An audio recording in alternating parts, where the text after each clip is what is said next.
مصحف إيوب معرف 19 እግዚአብሔር ንኢዮብ ከም ዝፈተኖ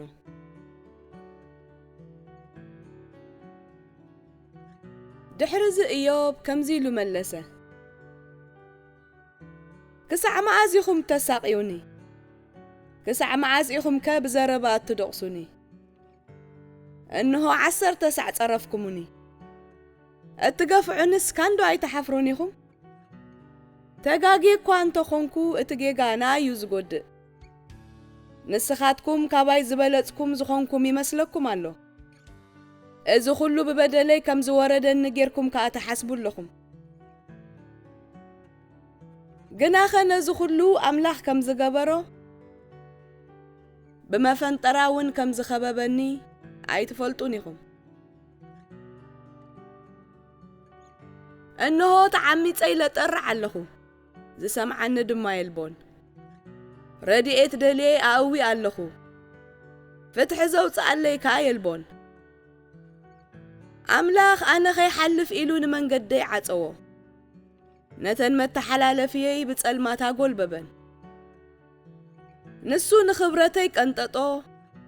ንዘውደይ እውን ካብ ርእሰይ ወሰዶ ብኹሉ ወገነይ ኣውዲቑኒ እዩ እሞ ጠፋእኩ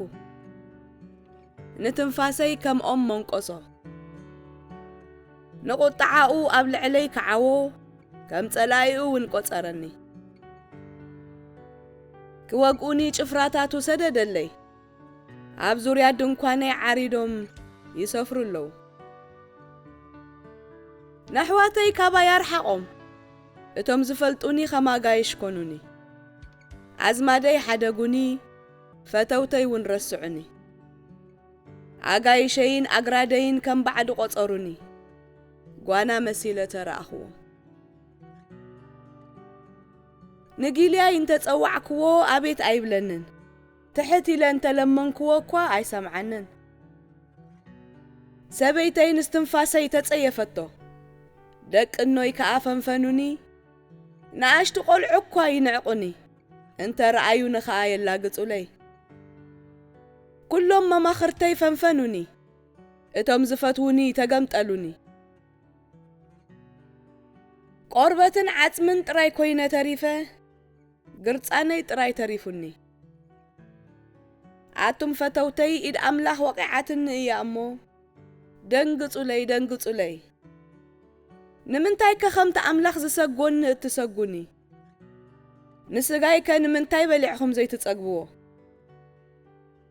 ኣየ ዝዘረባ እንተ ዝጽሓፍ ኣየ ኣብ መጽሓፍ እንተ ዝርነብ ብበሊ ሓጺንን ብዓረርን ኣብ ከውሒ ንሓዋሩ እንተ ዝቕረጽ ክንደይ ጽቡቕ ነይሩ ግናኸ እቲ ዝብጀወኒ ሕያው ምዃኑ እፈልጥ ኣለኹ